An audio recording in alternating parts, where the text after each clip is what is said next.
Hi, my name's Tony and I've just come to the end of a 6-week holiday in the Dominican Republic. I'm on the north coast with its fabulous beaches, warm climate, water sports and great social scene.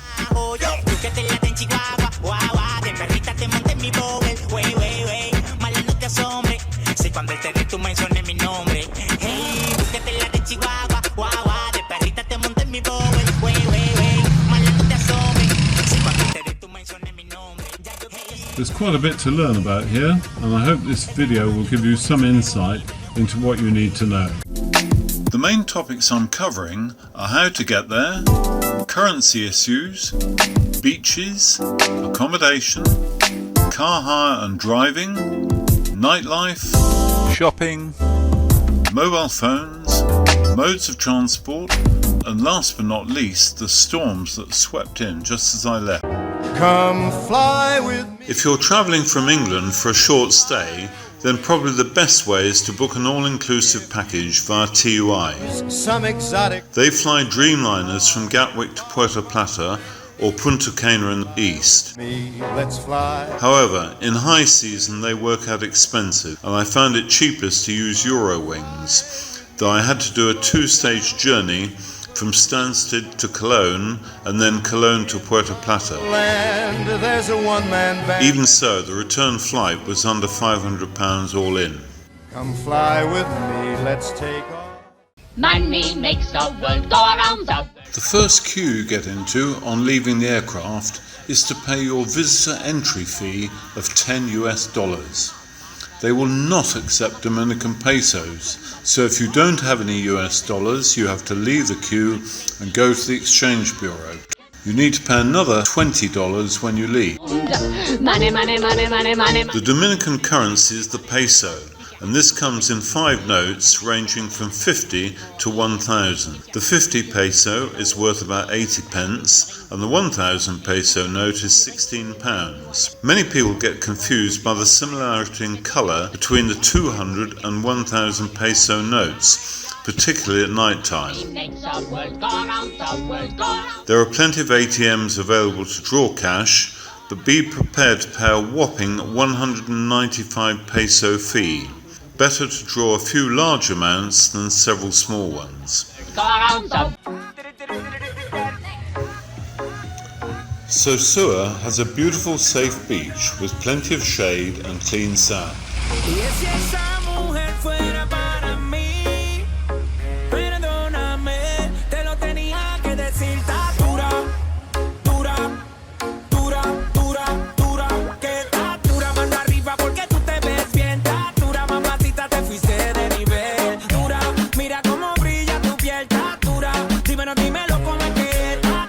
Behind the beach, there is an abundance of bars and restaurants stretching for about a quarter of a mile.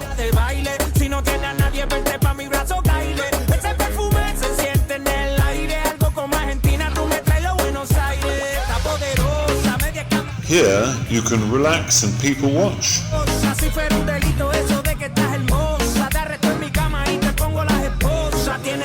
Or maybe indulge in a bit of retail therapy.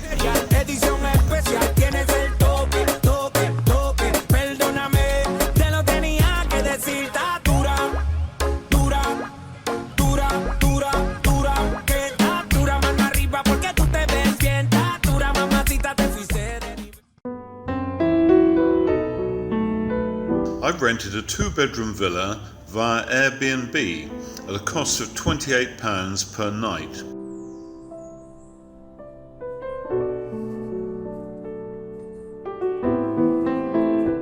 Each double bedroom has an ensuite, there's a large kitchen living area and a private pool.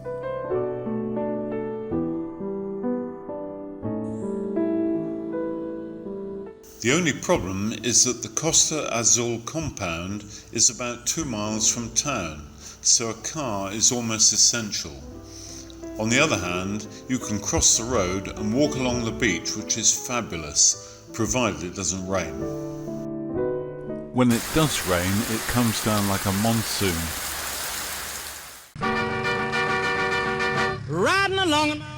Daytime driving in the DR is not for the faint-hearted. Most locals don't take any notice of the rules of the road, and you find scooters in particular go through red lights, drive on the wrong side, and come at you from all angles. Playing the radio. You must be constantly vigilant for potholes, which can be really hazardous, especially if you're on two wheels. I was anxious to tell her the way I feel. Driving at night is sheer hell. Many cars now have these multi-LED bars on the front, and they're dazzlingly bright. Plus very few people bother to dip their beams. This makes it impossible to see unlit mopeds, pedestrians, and those dreaded potholes. ¿Qué diablos quieres? ¿Qué parte del no entiendes? Vete con quien te dé la gana y no vuelvas a hablar. Te está escuchando quien te ha suplido. The beaches to the east of Cabarete are spectacular, and you can walk for about 3 miles and pass no more than a handful of people. No puedo perder el tiempo. Ella me hace feliz. The exception is when you negotiate the kite beach, and the chances are you'll want to stop and admire the skills of the surfers anyway. Y muere de celos y de rabia y al cabo que no sabes dónde soy. Somos la industria salsera, los creadores del sonido.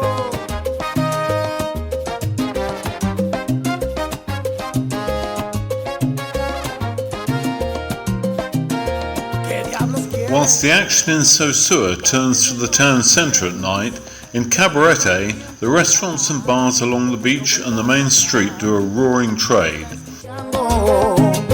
¿Quién te ha suplido? Y la verdad es que lo hace mucho mejor que I found the service pretty slow, particularly in the Chinese, where it took at least 45 minutes to get a pretty simple vegetable and shrimp soup. Okay, I know we're on holiday, but quite a few diners were getting very frustrated. si quieres atormentarte. Using your UK mobile network over here is expensive. Vodafone wanted to charge me £6 a day on top of the usual fees. The best bet is to bring a spare phone and buy a SIM from either Claro or Altice. It costs 100 pesos or £1.60. You can then purchase top-ups at around 140 pesos for 5 days. However, most people out here don't even buy top-ups, they just log into Wi-Fi. And text and call them for free.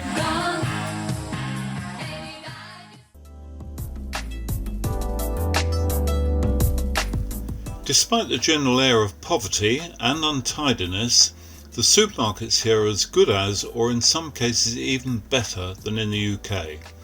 The selection of fresh produce is mind-boggling.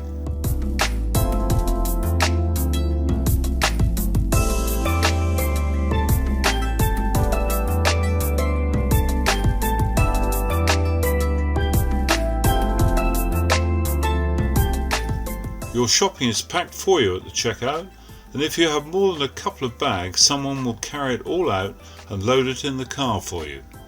How's that for service?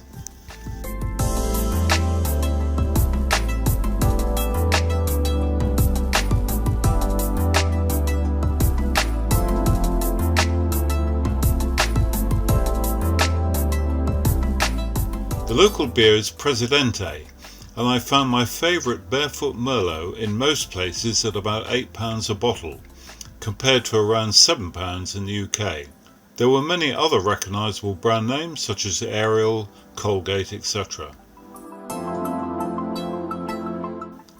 What I did have trouble locating was instant coffee. It's barely known over here.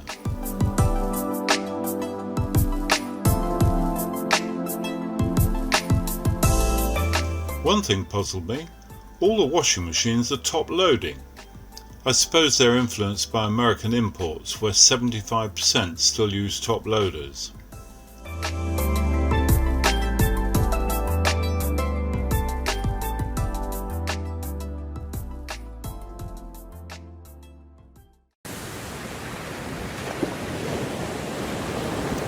Just 2 days after I filmed the beach restaurants in Cabarete, a series of high tides swept hundreds of tons of sand away, leaving a scene of total devastation. Many of the businesses had to close, and I did wonder if some of them might not reopen. From what I could see, the effects were even worse than those from Hurricane Maria in September 2017.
The most depressing thing about the country is the sheer volume of plastic waste and rubbish, beginning with this dump right by the main road just outside Puerto Plata. Here, locals pick their way through the bins.